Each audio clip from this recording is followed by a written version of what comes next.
Well, well, well. If it isn't ThursdAGE. Sorry, we're running a little late. I'm having some issues with our our tech stuff. I'm also getting my own voice back in my head, which is a little unnerving. But I'm excited because today we're gonna get to know Ian Lemke, whom I gave the extra special electric treatment. I'm talking about the art, not you. There are no electrodes in your office, I promise. Though if I would, I could. I mean, if I could, I would. So it's ThursdAGE, and ThursdAGE comes to you every Thursday. Well, nearly every Thursday, almost every Thursday, and we are the award-worthy. Some people call it podcast, live stream, all about the adventure game engine, and that the adventure game engine powers what? How many games? 4,000? 4,000. Yeah, 5. something like it. Honestly, without further ado, why don't we say hello to our buddy Ian? Howdy, friend. Hello. How you doing? Doing very, very good. Super good now that you're here to hang out with us. I'm going to turn off this future pop because it's gross.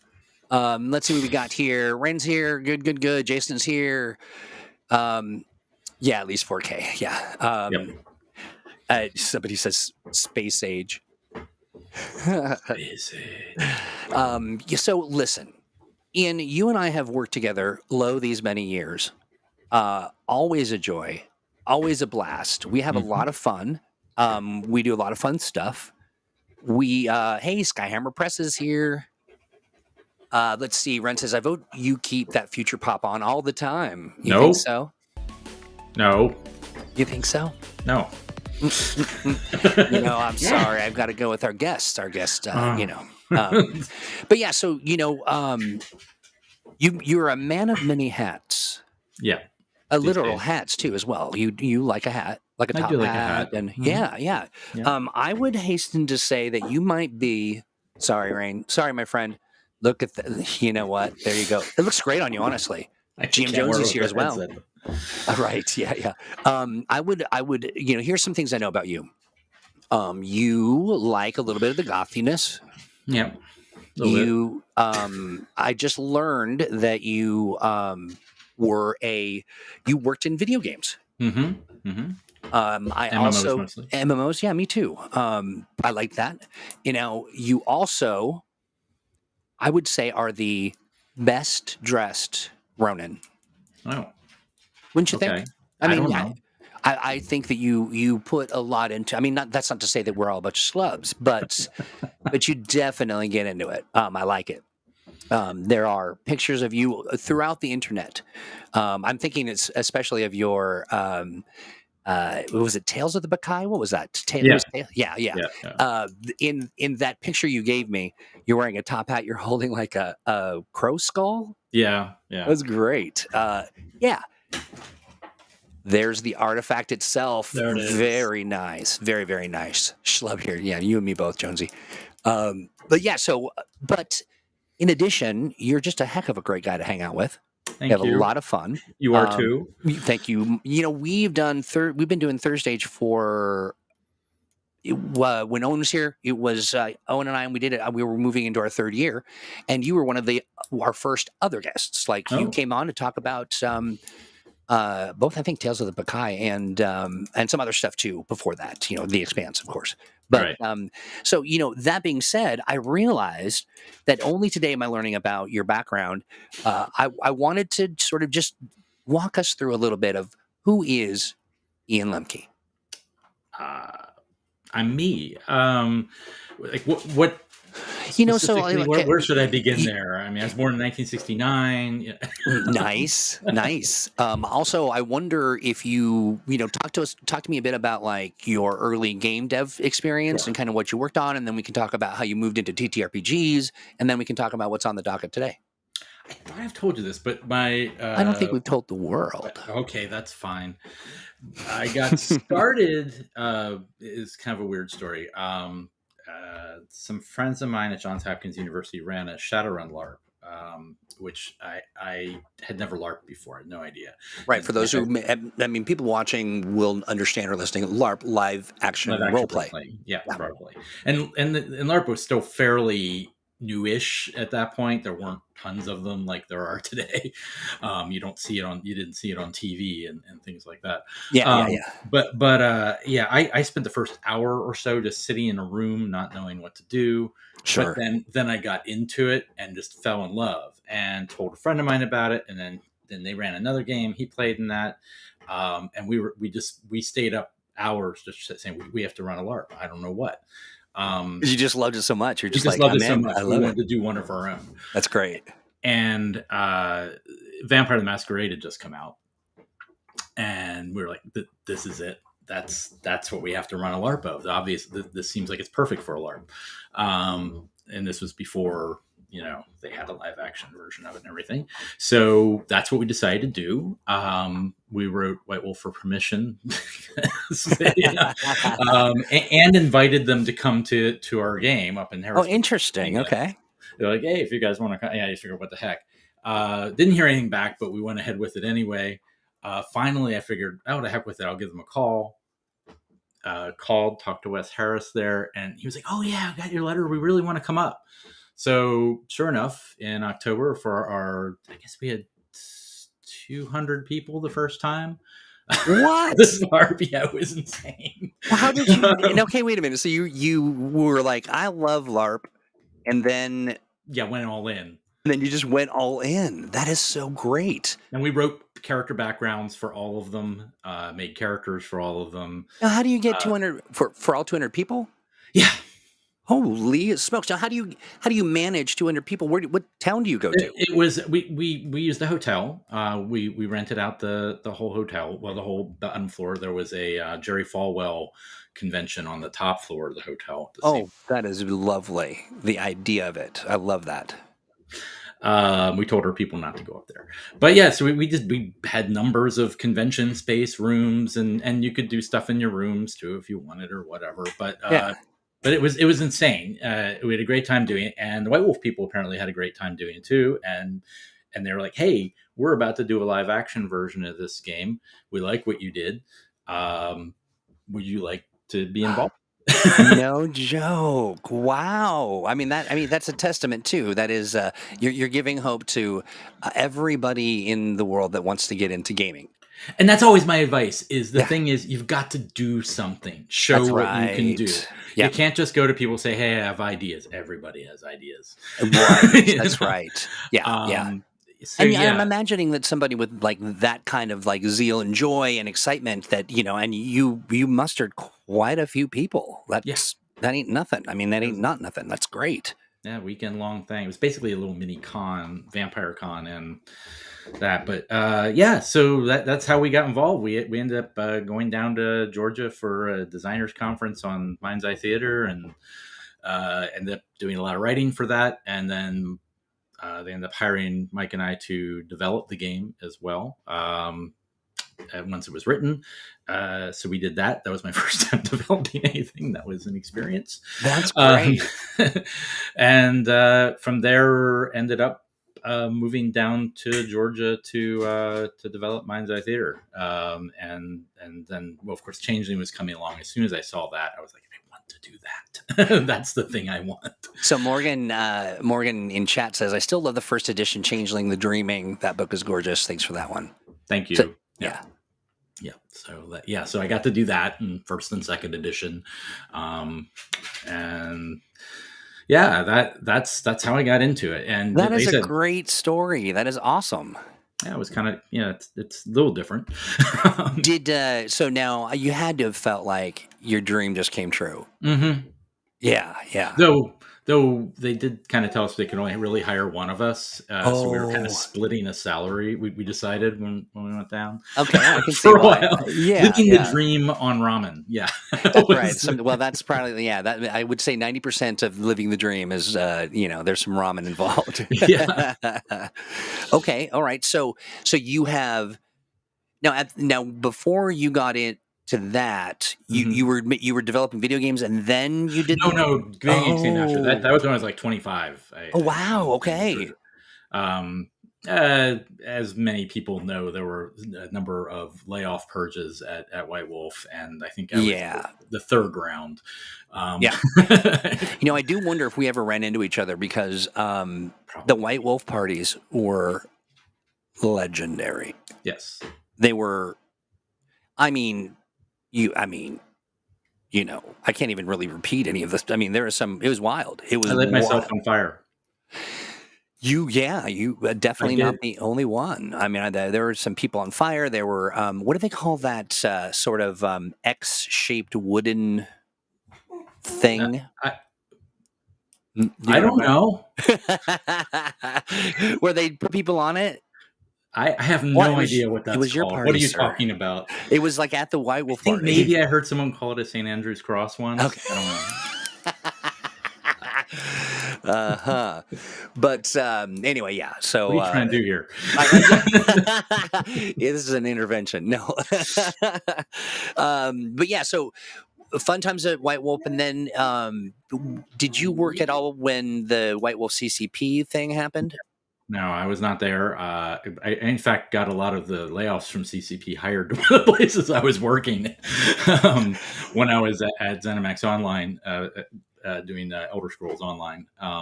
Right. The CCP thing blew up at that time, and so managed to get some people hired to work on our game. So White Wolf parties were so scandalous. I'm getting in trouble today about them. I can believe that.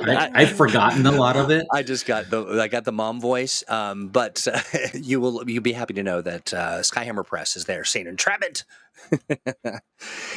Is Lazarus still on the table? Lazarus has not left the table. Yeah, you're talking. That's modern age, but yeah, right. Okay. Yeah, absolutely. Sorry, I'm just reading some questions. Yep. Okay, so here you are. You've gone from LARP entrepreneur to working inside, to then not working inside, moving into video games. Yep. Then I went into video games for about 10 years. Did another game called Fallen Earth, which was a post-apocalyptic setting. Sure. Completely indie game. Almost none of us had designed a computer game before. I don't know if there was maybe like 2 or 3 people in the entire team had actually worked on a computer game before. And that game's still going. Yeah, and it's still going. So that's, that kind of, it goes to show you that, there was a lot of heart in it, Yeah, absolutely. Did we make the best game ever? No, but yeah, as someone I've worked on a couple projects that were all heart and, not a lot of start. Yeah. But yeah, I mean, that's, if you got that, you are over half the way there, if your passion also includes getting it done, Yep. But okay, well, so that's awesome. And so then talk to me about the transition from games into TTRPGs. Now, did you decide you played a TTRPG and you're like, I'm addicted now, and then you invited a bunch of people, 5,000 people came over and played, and they were like, let's hire you, something like that? No, I did the LARP thing and worked for White Wolf, and then I did the computer game, and then I went back to TTRPG. Right, that's what I mean. Like that transition. Yeah. Layoff, as happens with computer games, and deciding that I really, really didn't like working in computer games for the most part. I'm not a programmer. I don't love it. I love the design aspect of it. I loved writing story. I loved all that. But I just was not a happy programmer. And you realize, what, I love tabletop role-playing games. And that was about when, it had been happening for a while, but there was a bit of a resurgence back in the industry because it really died for a while. Yeah. And so I thought about trying to get back in a few times before that, and just was like, there's nothing there. What am I going to do? And I just didn't. And White Wolf had burned me so hard that I just needed to get out for a while. Sure. And we don't. But I realized that's what I loved. So I packed myself up. I went to Gen Con, made up some business cards, and talked to everyone I possibly could about. Gotcha, right gotcha. into And I'm freelance. imagining you had a bunch of friends still, kind of in the industry still. I mean, nah. No, okay, yeah, I yeah, mean, not sort of. I mean, people who knew of me knew me a little bit. sure, I had people still in like the White Wolfy area, but I really kind of didn't want to go back to that yeah, area. yeah, yeah, yeah, yeah, yeah. And that's where most of them were. So I, Gotcha. it was sort of striking out new. Really, one of the first things I got was for Geen Ronin. Steve Kenson and I had worked together before. He'd written for me when I was at White Wolf. Yeah. So we got to talking at Gen Con, and he was doing this Expanse thing, and was like, "Hey, would you like to do some writing for that?" And I was like, "Yes, please. I would love to do that." Pretty please, yeah. And then, okay, great. And so, and here you are then today.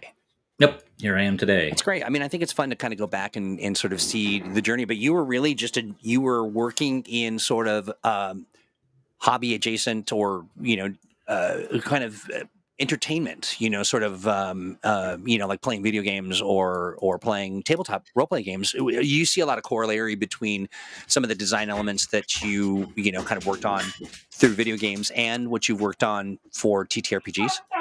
Yes, and I need to apologize. I just Yeah. need to my dog. I'll be right back. Yeah. 30 Of seconds. course. Yeah. Go take care of your dog. We'll be right back. No. Well, now that I've got you here, friends, this is a wonderful time to be sure that you are I'm so clicking sorry. on. No, you're fine. Click on the thumbs up button. Make sure that you are subscribed, and tell a friend. Just to grab a link and send it off to your mom. Say, Mom, I really want you to watch this program. Let's see. I know it was too short for me to be able to do a song and dance. I know. I can go away again. No. Yeah, someday we'll sit down and talk about, because how I got into TTRPGs Yeah. is very not weird. I mean, it's very like I just wanted to do it. I've been playing video games and thought I was working at a luxury retirement community, managing all of their events for the West Coast retirement communities, and there's just no worse job on this earth to work for a bunch of very wealthy and very upset older people. There were some wonderful people there, don't get me wrong, but all that being said, we can get into all my stuff at another time, because this is all about you. So now that we're looking at, so we are now, the question that I asked was, the corollary between things that you designed and developed as in video games, MMO or MMORPGs, which really are they're the next version or iteration inspired by tabletop roleplay, and then everybody who was the kind of the early developers of MMOs. They were all tabletop role players, all of them play TTRPGs. Right.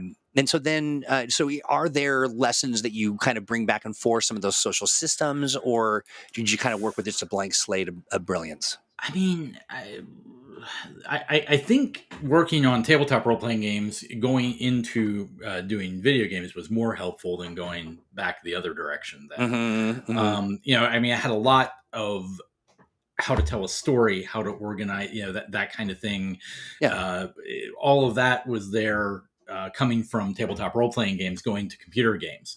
And, I was able to bring a lot of that along with me. And I think it helped a lot in what I was doing. Plus, I knew a lot of people I was working with. I'd LARPed with a lot of the people, and LARP too. And in many ways, it's kind of they're LARP, tabletop role playing games, and like computer role playing games or MMOs. All three are sort of adjacent, but there are different limitations on what you can do story wise. Right.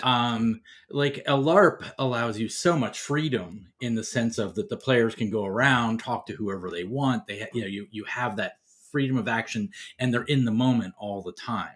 Yeah. Unlike a tabletop role playing game, you sort of have to go around in a circle and all that. On the other hand, in a tabletop role playing game, you can go anywhere, right?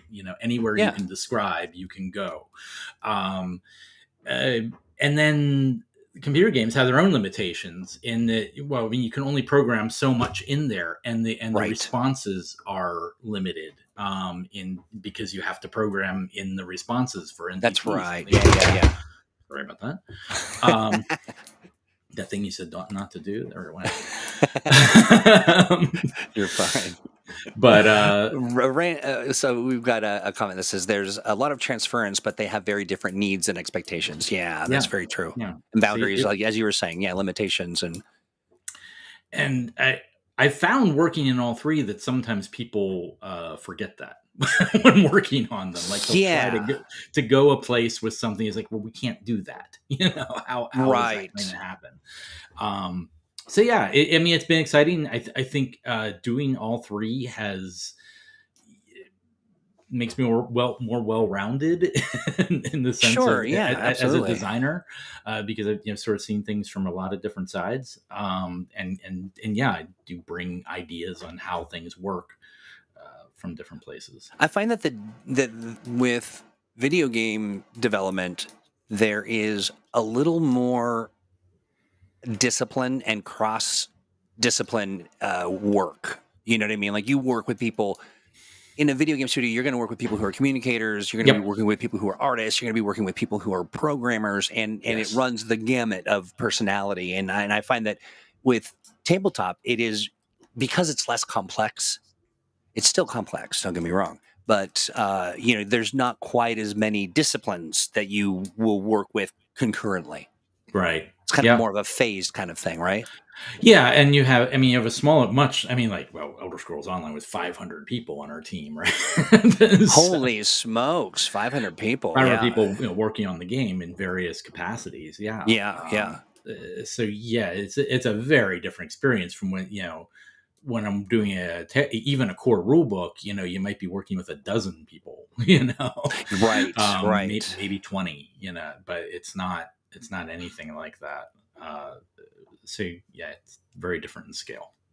Yeah, absolutely. Scale. That's that's also, and also it's nice to be a part of something that you don't have to manage its continued sort of play. You know what I mean? But video games, virtual worlds, perpetual worlds, they're always, they're always on, and you got to manage them. But but I mean, there is the fact that we do continue. I mean, the Expanse, right? We're doing continual source books that expand. Sure, yeah. But the 24/7 maintenance, that is a grind. It's a grind. Yes.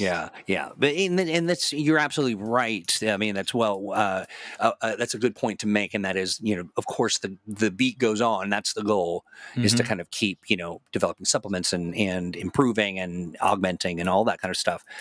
How many different TTRPGs have you worked on?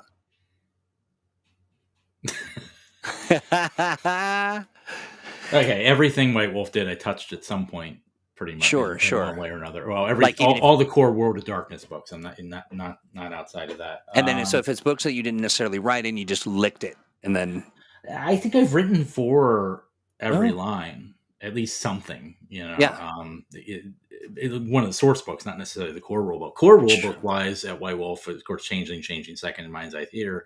Mind's Eye Theater second, and the Vampire Dark Ages, I was pretty heavily involved with. The Jen Hartshorn was the developer for that. Same thing with Wraith the Oblivion. I was at least involved with the development of that. And then I wrote for for Werewolf. I wrote for Vampire. I wrote for the other one, Mage. Sorry, Phil. And then Star Trek Adventures, I did some writing for in the beginning days of that. Of course, I was a developer. I designed and developed the Talisman Adventures role-playing game for Pegasus Spiele. Expanse, Blue Rose. I don't know, a few. Yeah, I mean, honestly, and you've been doing it for a long time. When you were like, never D&D. Earth Dawn. There's a blast from the past. Wrote a few books for Earth Dawn. Yeah. I was gonna let me look at the chat here. You could say there are more specializations. I would say that too. I remember saying that there are more specializations. Street Fighter. I don't think I wrote for Street Fighter. I play tested it a lot though, because Mike Tinney was the developer for that, who was my partner in crime and roommate and everything. So yeah, play tested a lot of it. You know, was involved, but not. I don't think I actually did any writing for Street Fighter. Played a lot of Street Fighter. You know. Oh yeah, of course. We got of course. well. They gave us some for the office. So yeah, that's great. Well, that is really great. It is interesting to kind of hear your trajectory, because we were definitely, there had to be moments, and more than one, both in the tabletop role play space and in the video game space, where we were overlapping in our areas of, sort of, we must have been in the same city for a conference or, that kind of stuff. I'm sure if you went to White Wolf parties, I'm sure we met. yeah. Well, I went to White Wolf parties and I don't remember myself. So, yeah, I mean, same. yeah. But I was also dressed like you. So, I mean, I had to, okay, well, so that is your history in a nutshell. And I appreciate, while I know a lot about you, you get this bits and pieces of information sort of piecemeal and what we get to glean from each other when we're, throwing one back at a Gen Con or, something like that. But now let's talk about looking into the future. And, yeah. Well, like, what's on your to-do list? What's sort of rolling around right now in your development pipeline? Well, we just finally got, Fade, Fantasy Age 2nd edition. To rave reviews. People love it. There's a couple folks who are like, why doesn't the Envoy have pointier weapons or something like that? But by and large, and we fixed some of that. You'll see in the upcoming PDF update. Okay, we should put together an article on that, because I bet people would really be appreciative of the fact that we listened and then we did. Yeah. And I was doing a playtest of my own with some folks, and some of their issues were the same as some other people's. Oh yeah, I mean, really, I kind of just helped deliver the baby here, as it were, because I came in at the very, very end. The book was already in layout at that point, but it's been an interesting journey. Anyway, and I think it's amazing. I mean, the book just came out so beautifully, and also just Owen's work prior to your work, wonderful. Like, just that guy, that guy's the brain and heart and soul on that man. I just absolutely adore him. Yes, and I mean, he put together a fantastic book. I just helped sort of polish the rough edges off at the end. So we've got some comments real quick. Skyrim Press says, can't wait to get it on the table. And our friend Ren says, such an excellent game. Thanks for all the hard work. I can't wait to use it more for my ACA submissions. Yeah. Yay. Nice. Sorry, go on. Oh, well, I was just saying we've got a lot coming. Yeah. I know there were some complaints about Fantasy Age. Originally that it just didn't have a lot of support material. That's right. A lot of adventures and that sort of thing. So we've got an adventure in the core rulebook. We've got an adventure in the GM's kit, which is forthcoming and it's in production. Nice. Now. People are very excited about that. That is for sure. That's going to come soon. And the two of those can actually very much tie together. Okay, explain that if you want to. Well, they both take place in the core setting, which is Breakwater Bay, which is in the core. Oh, yeah. So these two, one of them is about coming to Breakwater Bay, and the other is about something that happens at Breakwater Bay. So they'd be very easy to run, consecutively. Okay, cool. And then we have a 5-part adventure series called Lost Island of the Pirate Queen. Okay, it is already in development. Nice. Now, where are we at on that? People are going to ask now that you've mentioned it. I have no clue when it's going to be released. So what that means, I don't have those. We just add that to our list of things that people will ask about that we will say soon. Ish. Yeah, maybe not quite soon. I'll be honest, it's going to be a little while, just because it's got to get through me. It's got to get through editing, and then it's got to go to production, and then it's got to go through proofing, and then, of course, yeah. So talk to me a bit. Can you give us a little bit of a vibe? Like, what are we looking at? The vibe for the adventure. Yeah. Oh, it's 5-part adventure series. You've got basically a ghost pirate queen who has this treasure that's cursed. And of course, one of the player, there's options for one of the players to be, sort of part of the family that's involved with the curse and such. So yeah, it's a cool adventure. I'm actually running a playtest of it. That's what I'm doing right Okay. now, Okay. Well, that's promising. running a game with Yeah. friends. So yeah, it's a lot of fun. And it gives a lot of flexibility in how the players want to go about doing things. What order they want to do things, stuff like that. It's not like it's not entirely on tracks. And you could very easily tie in those other two adventures like as a prequel to Pirate Queen or and such. So you see, that's theoretically 7 adventures you've got for a campaign if you want. Nice. And we're putting out a new bestiary, which is it's going to be adversaries and encounters, which is going to be a big book of monsters and a lot of NPCs as well. That's something I've heard a lot of from people saying they just want easy stat blocks for NPCs, guards, this, that, just type of people you would meet other than monsters. So we're devoting a pretty sizable chunk to that as well. Nice. Fleshing out the world a bit. Yeah, and but it's also to see if you can grab stats when you need them for something rather than having to come up with them on the fly. Sure. You've got, and then the encounters part of it is that there's going to be a whole section with just 2-page encounters that are based around different monsters, both from the book. That book and from the core rule book, just for game masters to be able to, you have an overland adventure. The PCs are going somewhere, but you want a cool encounter, right? Yeah. So you just pull it out. Here's this cool encounter that you can use. So yeah, that we're really just trying to pump out as much support material as possible as quickly. Well, as folks possible. will be happy to hear that. So now I've got a question about.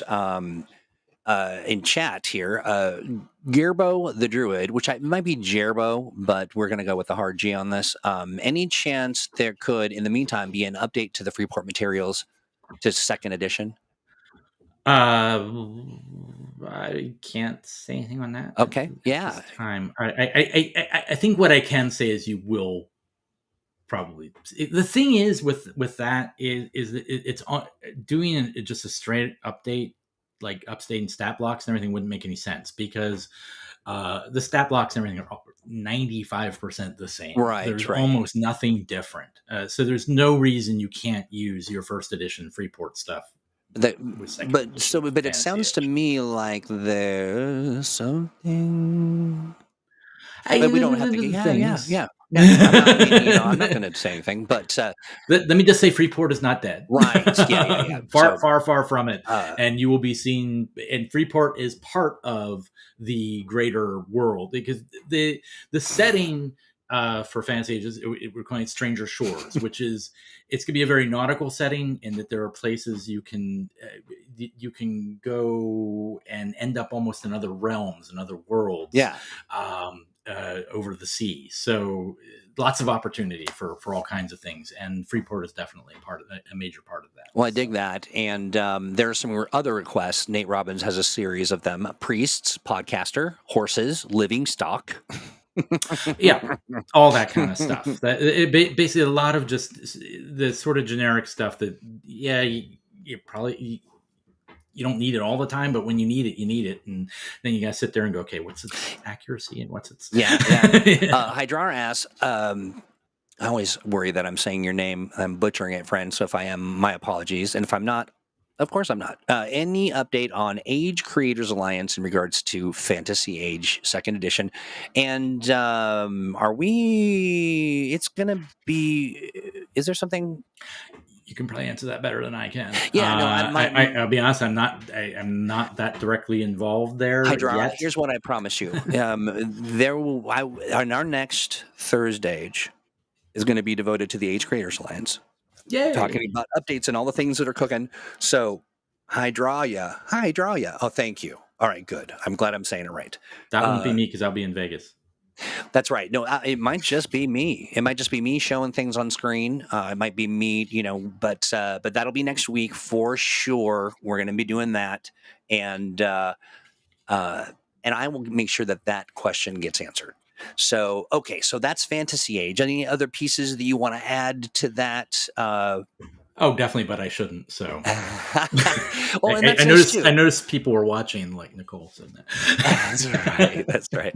Do not make me get mom voiced again Right. twice in a day. I mean, Hey, I tried to shut that down. You kept going. it was an accident. I didn't mean to, but yeah, I did. But okay, so there's a lot going on and a lot of other stuff going on. Very Well, exciting. that's with Fantasy Age. That's with Fantasy Age. Now let's talk about the Expanse. Which is not, the Expanse is not dead. I'm still developing the Expanse as well. You know, and one of the good news is nobody's like, well, what about the Expanse? I think that we've been taking very good care of Expanse community in general. Just but go on. Soul System's the next book, big book. I think I've talked about it some before, but what the heck? And that should be out. I think it's safe to say that's going to be out August-ish. Okay. And it has it's sort of the setup for moving things forward, because we're kind of taking a look back a little bit, in the sense of I felt like it would be helpful for people running the Expanse to have more beef with the setting. Like, what's really going on in the Soul System? Who are the major players? What are the governments really doing? What kind of weird cults are there? What kind of companies are there? Sure. All that kind of stuff. And then we just have a whole bunch of others, and we're bringing in augments. So players will love that. You get your cyberware and your BioWare kind of stuff. Yeah. So that'll really shake things up as far as characters are concerned. Nice. Which is nice. Yeah. Make a new thing available. Well, there was a mention in chat about a cool actual play that you did. Yeah, that was pretty cool. I got to play. You got to play. Yeah, that was nice. It was, that was that was a gift from me to you, my friend, because I always a GM, never a player. Sometimes you just gotta, and the other thing too is just giving folks an opportunity to engage with you on that side of things. It just felt like a lot of fun. But it looked a lot of fun. And I will tell you, A Star Is Born, the Belter accent on one of the folks that were playing was very, very good. I would say that Merrick and that Belter accent was just like, Merrick's great. Yeah, wow. I was like, wow. It sounds like Merrick just came straight from the belt. He does his own podcast too. I mean, not podcast, but he does actual play. Yeah, the actual play too. Yeah. Skyhammer Press is Merrick, by the way. Oh, I didn't see. Okay, sorry. No. I did know that, but I didn't see Merrick. This is how we talk about you when we think you're not around. So that's nice to know. So talk about that. Things. I mean, what else? What was? You told me something fun, but tell me a little bit more about the actual play. The bit of there was basically a mutiny of all the Geen Ronin players, sort of mutinied against the rest of the crew at one point, because long story short, there was sort of a cult thing going on. Some of the characters got involved. Sure. Some of us didn't, and it turned out there was just a split down the middle of players, Geen Ronin players, myself, Chris, and Steve Kenson, and then Merrick and I can't remember names now. Odin and Odin. Yeah. A very international cast as well, which I liked a lot. Yeah. A lot of fun. Well, great. I mean, that was super fun. And so any other things about the Expanse that you want to kind of share? Trades of the Expanse is continuing, which are the PDF booklets we're putting out that sort of focus on different character types. And how far ahead of you have we planned? I have it planned all the way to the end of the.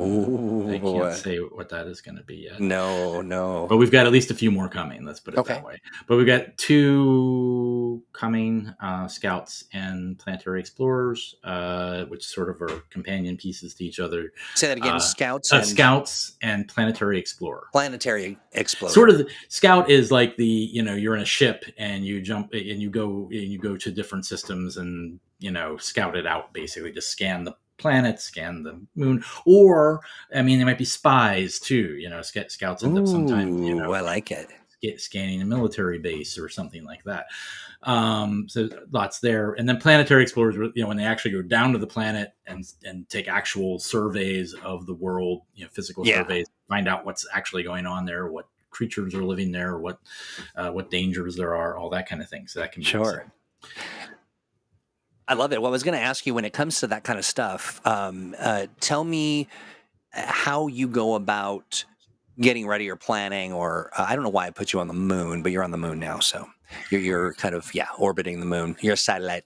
It seems to me like you could go in so many different directions with something like, trades.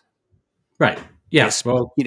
And so, how do you restrain yourself or feel like, are there any that you're just like, oh, if only I could have done a circus clown, but I mean, the thing is, circus clown falls under a category, right? So what I really tried to do is think about planetary explorer and scout probably are the two more specific ones we're doing, but like a clown would be an entertainer, right? Sure. Okay. And I may or may not have a trades book called Entertainer. Nice. Where it would cover. Let's say it's theoretical if such a book were to exist ever. Like being in a band or part of an acting troupe or a clown.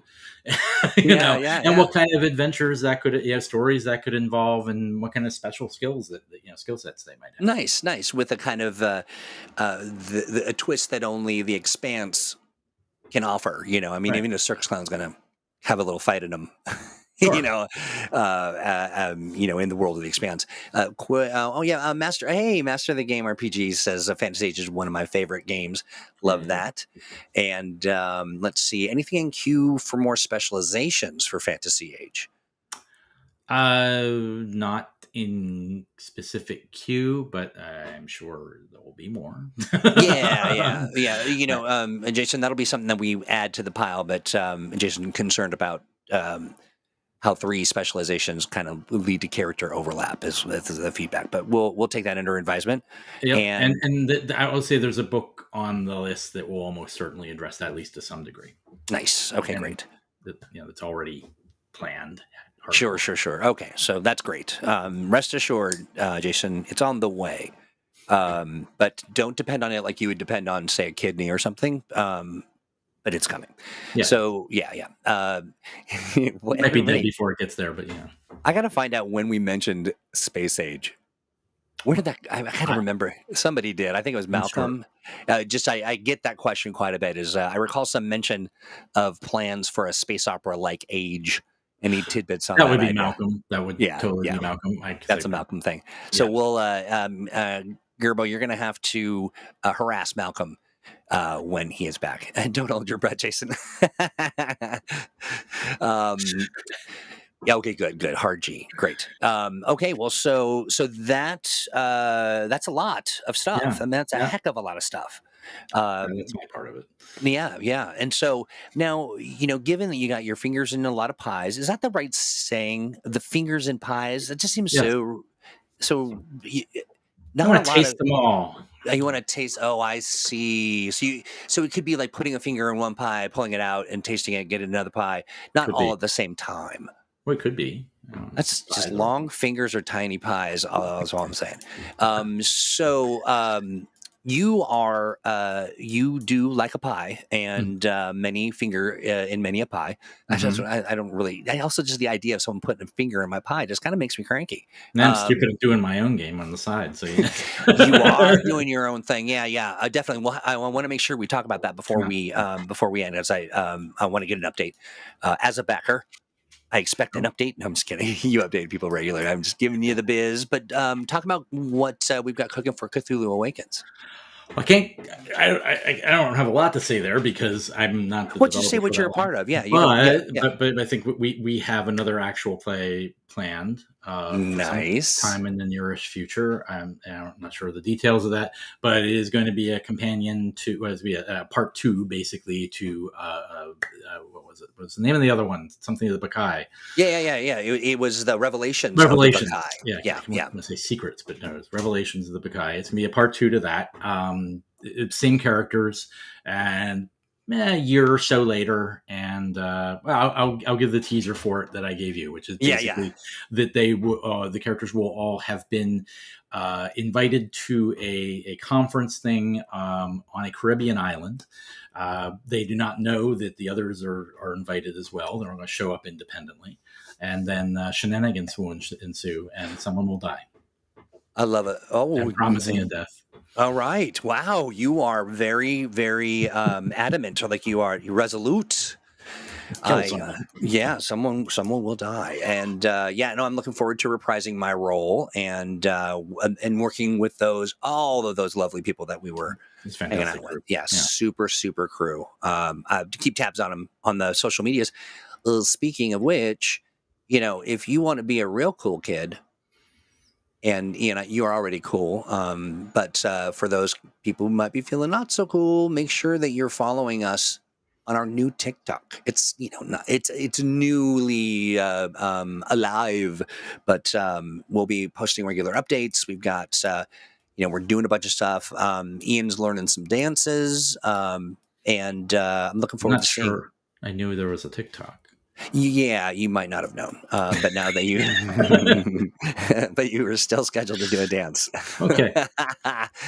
And I'm going to drop a link to that in the chat, and follow us, say hello, say hi, and here we go. I am with you. Gerbo talks about meat pies being the way to go.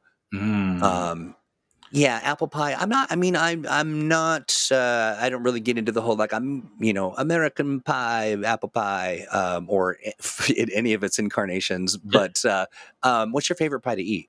There's an Australian meat pie place here in it's actually in Marietta, just north of Atlanta. That's fantastic, and I love everything they do.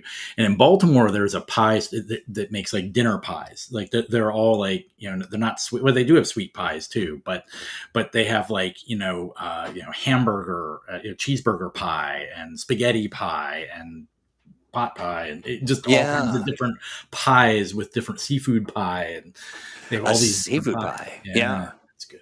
Nice. Thanks for following us, folks. And I'll follow you back. I don't care about if we have 1 million followers, I'll follow 1 million people as long as they're cool. But I do like this, Jason. I don't know, Ian, if you're familiar with the lore of Gravy Squatch. No. Yeah. So Gravy Squatch, I know, me too. Jonesy says so hungry now. So Gravy Squatch is a sort of no one's really sure if Gravy Squatch exists, but it is a gravy-based being that on Gravy Squatch Day visits your home, and for all the naughty kids and adults, if you've been bad, will fill your shoes with gravy. Yeah. I'd never heard of this. It is not surprising. I mean, it's more of a West Coast thing, really. Out where you are, I don't even think they have trees anymore, right? It's just sort of barren wasteland. Yeah, but where I live? Yeah. I'm in Atlanta. Oh, okay. There's trees. I think it's too hot in Atlanta for Gravy Squatch. Probably. Oh, no squatches down here. No. Yeah, it'll be like a sort of shaved squatch. Yeah. Well, I guess North Georgia actually, does seem to have like a Sasquatch thing. Oh, really? So, okay, maybe there is up in the mountains. There. Maybe there's a Gravy Squatch out there. What's a good gravy? What's a good hot Atlanta gravy? Well, I mean, of course, there's the biscuits and gravy thing and all that. Oh, sure. Okay. Yeah, it's a little different than what I'm used to, but sure. Yeah. I just want to say if Chris Pramis does a TikTok dance, he will never. I will do one. Okay. Yeah. I think you're going to be doing one. But Chris has to do one first. Fair enough. Well, the gauntlet has been, sort of dropped. So Jason says, I think there's zombies in Atlanta, Georgia. Lots. Yeah. Up in, agreed. Hey, Gerard, too much. Gravy Squatch would not like the humidity. Now, if you're walking around in 100% humidity and you're 100% gravy, that's just not a good mix. I do wonder, though, when I was thinking, when you shave a Sasquatch, you just kind of get, sort of a naked Sasquatch. What happened? How do you shave a gravy squatch? Ew. I don't. All the lumps of gravy in the food. Well, yeah, that's kind of put me off my feed. If anyone was hungry when we were talking about pies, now we've cured you of it. So we are coming towards the end of the show. We did start a little late, so we might give a couple minutes here or there. Sure. But talk to me about what's your con season look like. Where can people find you in this upcoming sesh? The only two I have officially planned at this point are Gen Con and Origins. Nice. I'll see you at Gen Con. Yeah. That's where you're buying me a drink. That's right. That's right. But beyond that, I don't know yet. I'm sure something else you might pop up. And now in addition to all of these, I know I draw a gravy squatch stat block when you are not the first. So the my thought, Don Dish Soap, you just wash the gravy off. I mean, where did the gravy come from? What did I'm reading the Nate says Dawn dish soap is how you would shave a gravy squatch. Well, or gravy squatch is basically what happens when I eat gravy with my shirt off. Wow. Okay. There you are, friends. A little something to take home with you. Hey, I may have been called a Sasquatch a few times. Oh, really? I see. Shave a gravy squatch with the squeegee. Yeah, that's what you do. You squeegee it off. Then the question is, like hair, it grows out of somewhere. Evocative. Erotic. Yeah. So you're like, nope. Now, in addition to all this other stuff, you've got, you do your gravy modeling, you've got things going on with all of the different titles and contributing to Geen Ronin and all the ways that you do. You've got a personal project that you're working on. Yeah. That's, I did the Kickstarter a few months ago, and hard at work on that as well. Sort of split my time. But it's called Nevermore. It's a role-playing game of American Gothic horror, and I'm excited about it. Hopefully, if all goes according to plan, it'll be out this fall. Here, I'll show a little picture there. Ooh, that's the Kickstarter guide. That looks nice.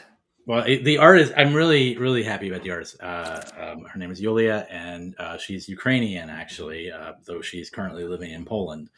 And so I was just very happy to be able to hire her. At the time. Yeah. This was like right at the beginning of the war, even, and she would, her and her kids were homeless and trying to find a place to go and all that. So yeah, it was. I was really happy to be able to, hire her to do this. That's right. A couple other pieces for the interior as well. It's great. The work is phenomenal. I love it. It's definitely, it captures, it feels right. Gerbo asks, does quote the Ronald Reagan, the Raven from Discworld appear? No, this is a little more. It's sort of like, what if these, all the American Gothic horror stories were real, and really happening. So it's a little not quite as silly. Silly is the wrong way to put this world, but you know what I mean. It's tropey, or I get what you're saying. Yes, okay, I love it. And the name of that is again Nevermore. Game of American Gothic horror. And on backer kit now. It's a backer kit run. Yeah, it's a backer kit. Yeah. Okay, is it backer kit? No, it's Kickstarter. What? It was Kickstarter. It's now on backer kit. I see. Backer kit's doing the distribution and all that. I think that's where we're at on this. Yes, backer kit, having jumped into the biz of the front end and the back end, kind of confused me a little bit. Right, they were just starting that pretty much when I did it, so I still went through Kickstarter, but right. Let's see here. There we go. Nice. Okay, so you're right. You're getting surveys. So I'm a backer. Thank you. You're welcome. My pleasure. Excited to see it. So there's that. Now people can find you. I know that we've got you on, excuse me, on the Twitters at the Ian Lemke. It's an old joke. I like it. No, I like it. No, you know what I tell people? No, he is the Ian Lemke. And I ask them not to look you in the eye. I ask them to, That's good. to walk backwards with you as you're walking forwards, and to bring So you treats of crickets flavored in various sort of sour cream and onion, and th- cheese and that kind of thing. this happened a number of times at conventions with friends and such, where I'd introduce myself, and then the person would go, Ian Lemke, the Ian Lemke, yeah, there's lots of us, it's a very common name. And there was a period particularly where it just kept happening over and over. And so it just became a joke where all my friends were calling me the Ian Lemke. Oh, Ian, people like all they have to do is hang out with you, even if it's watching you on ThursdAGE for 10 seconds, and they will know that you are a nice guy, that you're not one of those sort of, you're talking to me, No. sort of, yeah. You're everybody's buddy. Yeah. Well, that is phenomenal. Okay, so we've learned a lot about you. Mm-hmm. I almost wanted to do like, two truths and a lie, and see if the chat could guess which one is the lie, but I didn't want to put you on the spot. Is that feeling like, how's your lie powers, your lie gland? Give me like a second here.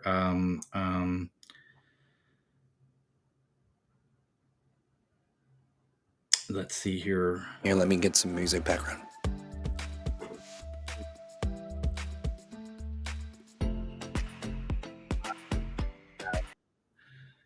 Sat on Poe's grave. Okay, that's I have been to the Eiffel Tower. Okay. I have gone scuba diving in Maui. Okay, scuba diving in Maui, been to the Eiffel Tower, sat on Poe's grave. One of these is a lie. Chat, which do you think it is? Those were boring. I'm sorry. If you prepped me, I would have had some good ones. But yeah, I thought you'd be like, I killed a guy. Yeah, I should. I'm sorry. That was terrible. Hit me up next time. I'll have three good ones next time. Okay, well, think about it. Think about, add that to your things of things. Skyhammer Press says Eiffel Tower is a lie. Tower is a lie, says Jonesy as well. Okay, we'll keep on. Let's see what else we got. Which one is the lie? Is it I went to France and saw the Eiffel Tower. I went and sat on Poe's grave, and I was a gravy model in high school. No, what was it? I forgot the other one. It was you went to Disneyland or something? I've never been scuba diving. I see. But you did sit on Poe's grave. Mm-hmm. I used to walk past it after work all the time. So you just have a little... My bus stop was right there.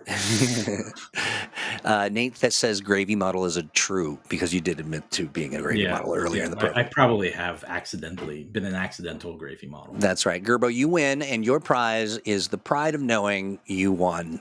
Yep. So I'll have a better...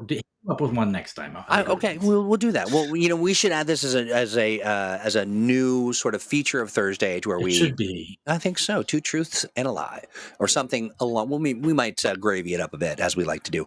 But hey, friends, I want to thank everybody for hanging out with us. Ian, I always have such a good time talking with you. You are you're the developer's developer. You are a friend to the friendless. You are, generous with your information, and you're very patient. And I know you had a lot of stuff to do, and, hanging out with this crew is always a lot of fun, but it is work. It's an expenditure of energy, but I think it's energy well spent. It's fun. Yeah. Phenomenal, my friend. Thank you so much. You're welcome. And we will have you back on again because, you got a lot of age going on. You kind of, you added a whole new facet of age and then also the real age. Yeah.